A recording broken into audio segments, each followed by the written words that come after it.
Salut à tous! Véronique Léonard de la Boîte Créative. Je voulais vous faire une petite vidéo pour vous expliquer un petit peu les étapes quand vous décidez de faire vos meubles vous-même ou des tables, des choses comme ça. C'est super le fun, mais il faut être équipé.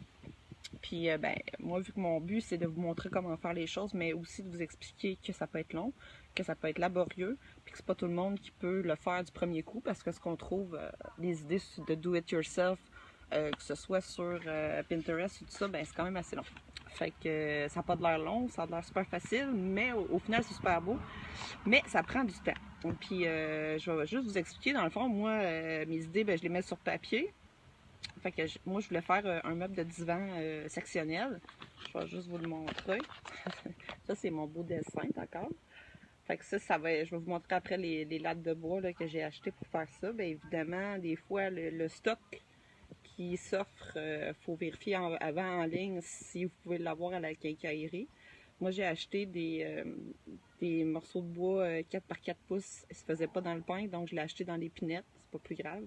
L'idéal, ça aurait été du 3 par 3 pouces, mais il n'y en a pas. Donc, voilà. Puis quand vous allez acheter vos vis, il faut tout penser, calculer. C'est sûr que quand vous avez déjà le patron, là c'est inversé, là, désolé, mais quand vous avez déjà le patron d'avance avec tout ce que vous avez de besoin, vos coupes et tout ça, ouais, c'est plus pratique. Ce que je voulais vous dire, donc les étapes, là vous voyez mon dessin, il va y avoir des ajustements quand même à faire parce que c'est un patron que j'ai créé, c'est pas un patron qui existe déjà. Je me suis inspirée des choses qui sont déjà faites, mais il a fallu que je prenne mes mesures, il fallait que je me dise, ok, si j'achète par exemple une latte de bois de 4 pieds, combien j'ai besoin de coupe dedans, combien il va falloir que j'achète de latte de bois parce que ça s'achète au pied dans le fond, aux 8 pieds, 10 pieds, 12 pieds, tout dépend du type de bois. Fait que dans le fond, première étape, le plan, ce que vous avez besoin. Il faut que vous ayez les outils aussi. Les outils, vous pouvez les louer, vous pouvez les emprunter à des gens. Moi, j'ai des outils de base, là, j'ai pas scié ça à la main non plus. Là. J'ai une petite scie, ronde à main. Et l'idéal, ça aurait été un banc de scie carrément, ça aurait pris 2 secondes. Fait que c'est sûr que quand on a les outils aussi, les bons outils, ça va plus vite, c'est plus efficace. Fait que c'est sûr que des fois, on rush un petit peu plus. Fait que si vous vous lancez dans un meuble puis vous dites, ah, moi, je vais scier ça avec ma scie, ben, pas de trouble, mais vous allez voir que c'est costaud. Donc, nous, les femmes, des fois, c'est un petit peu plus difficile là, physiquement. Pour le reste, ce qui a été le plus dur, moi, c'est la coupe, là, parce que ma lame de scie, elle mesure pas 4 pouces. Fait qu'il a fallu que je coupe un bord, que je tourne mon bio, que je recoupe, que je tourne mon bio, que je recoupe. Donc la coupe n'est pas parfaite, mais en général, c'est pas pire. Vous pouvez finaliser avec une scie pour vraiment mettre ça droit. Bon, c'est jamais parfait dans les débuts de toute façon, là, je vous dirais, à moins que vous ayez vraiment les outils idéaux. Fait que ce que je voulais vous expliquer, c'est un petit peu les étapes. Premièrement, vous ayez votre plan, les choses que vous avez besoin, que ça soit vraiment très bien expliqué, ok? Vous ayez un plan visuel, puis aussi les mesures, puis comment l'assembler.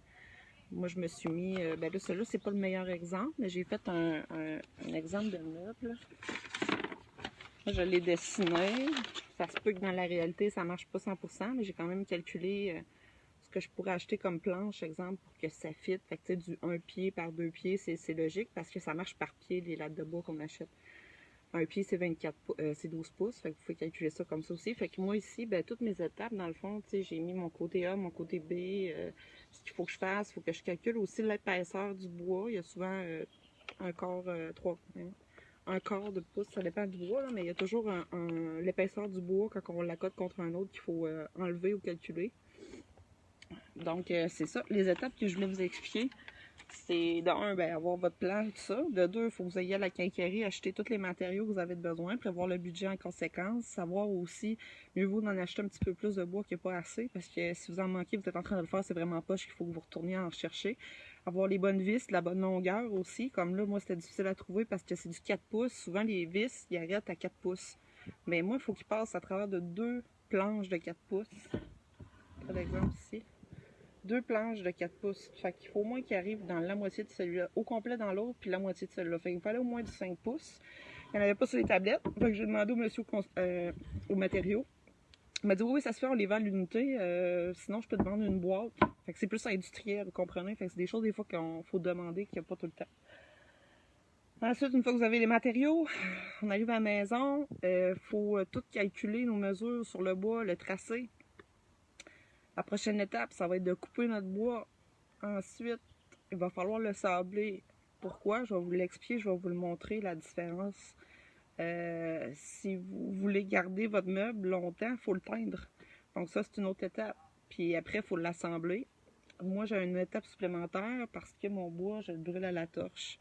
Fait que après que j'ai sablé, je viens le brûler à la torche. Après, il faut que je le lave avec un linge humide.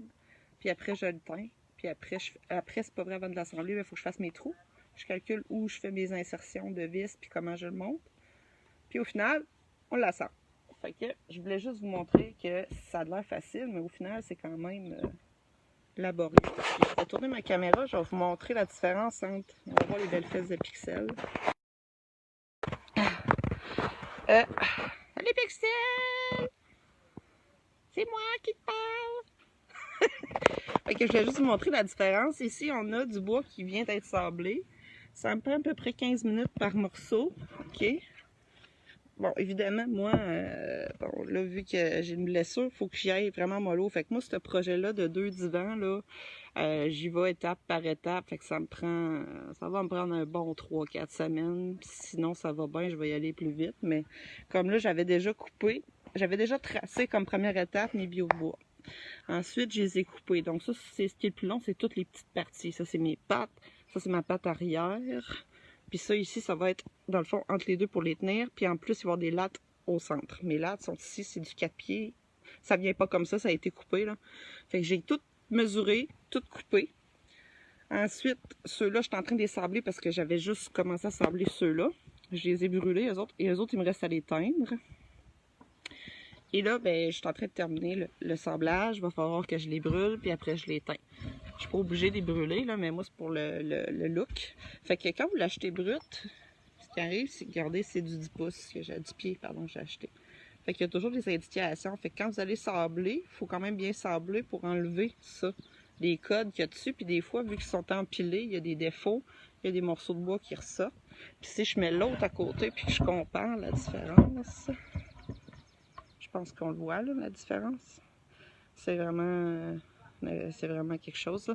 Faut juste que ça soit lisse, finalement. On appelle ça ponçonner le bois. Parce que si vous le laissez comme ça, il est brut, vous allez vous faire mal.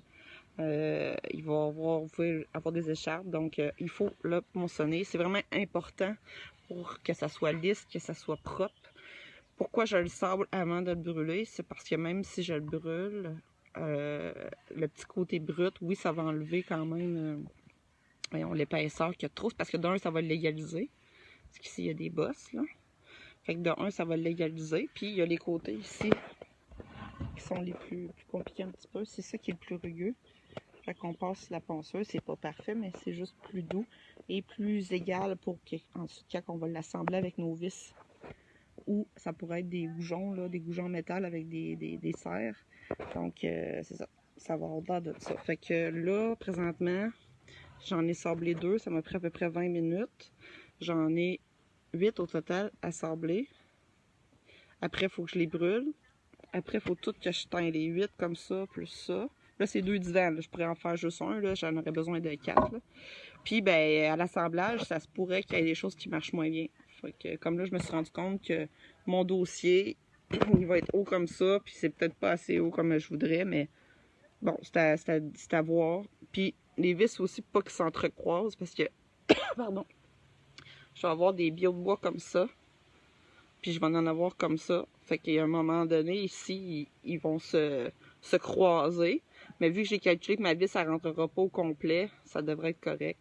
Fait que c'est toutes des choses, faut que vous fassiez vos trous préalablement aussi. Fait que c'est toutes des choses comme ça. Faut faire ça dehors. Ça fait vraiment de la cochonnerie.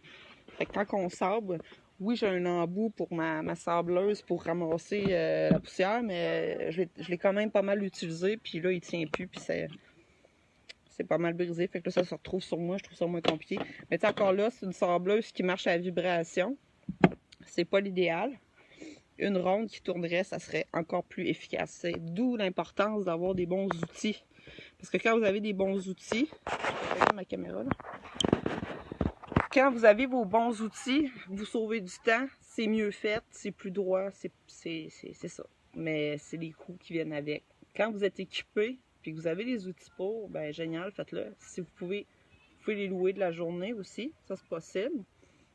Quand vous embarquez dans les projets, ben, attendez-vous qu'il fasse beau ces journées-là, puis que vous pouvez tout mettre ça à l'extérieur pour faire ça. Il y a des places comme Loutec, puis l'autre, je me rappelle plus du nom, que vous pouvez louer. C'est sûr que bon, ça coûte moins cher que de les acheter, mais pareil. Il y a un dépôt à faire aussi qui n'est pas énorme, c'est à peu près 50 $. Ils vous le remettent quand vous ramenez les outils. Souvent, vous pouvez choisir entre 24 heures ou une semaine, etc. Donc ça serait une solution. Exemple, vous voudriez refaire de la céramique ou n'importe quoi. Moi, j'avais loué un couteau à céramique et tout ça. Mais je me suis rendu compte que l'acheter puis versus le louer, ça m'aurait coûté à peu près la même affaire. Mais si vous ne pensez pas vous en resservir, essayez de trouver quelqu'un qui a ça, là. Vous allez vous sauver là-dedans.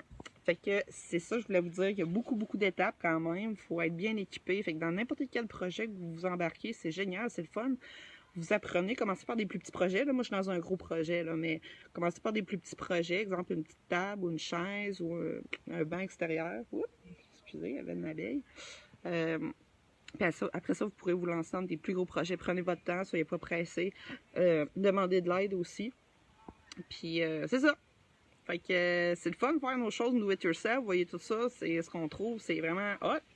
Mais il y a beaucoup d'étapes pendant de ça. Puis des fois ça marche pas, on n'a pas acheté bonne vis pour tourner nos affaires. Il manque de bois, il faut retourner. Fait que c'est ça. C'est juste pour prévoir si jamais vous voulez vous lancer là-dedans. Mais c'est vraiment génial parce que comme là, moi je sais que ces meubles-là, ça se fait pas. Peut-être que ça se fait, mais j'en ai pas vu ben. J'ai beaucoup de choses en dedans qui ont été faites comme ça. Exemple, j'ai fait des tables à dessin et tout ça avec ma planche de bois de pin déjà pré-sablée que j'ai juste brûlé puis teint. Puis j'ai rajouté 4 pattes Ikea en métal en dessous que j'ai vissé. C'est une table super simple qui est légère que je peux enlever puis ça fonctionne super bien. Là, avec le meuble que j'ai là, je vous dirais ça m'a coûté, je me souviens plus là. Peut-être, je vais dire en bois, ça m'a coûté à peu près 150 maximum. Il va m'en rester un petit peu plus. Bon, je compte pas la main-d'œuvre et tout ça, mais si j'avais acheté un divan comme ça, un sectionnel, fait en main, brûlé à torche, peint et tout ça, ça m'aurait coûté un bon 2000 certain. Donc, c'est sûr qu'on s'entend que ça coûte vraiment moins cher, mais il faut être quand même assez habile.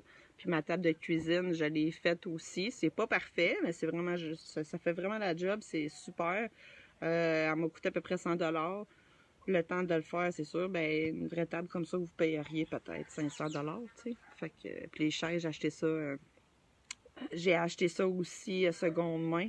Donc, c'est des chaises qui étaient quand même pas pires. J'ai brûlé la torche, j'ai éteint. Puis ça a fait la job, j'ai payé à peu près peut-être 10$ la chaise. Fait que ça vous donne une bonne idée si jamais vous voulez le lancer là-dedans. Fait que je vous montrerai le résultat final quand j'aurai terminé dans plusieurs semaines. Je vous souhaite une belle journée. Bye!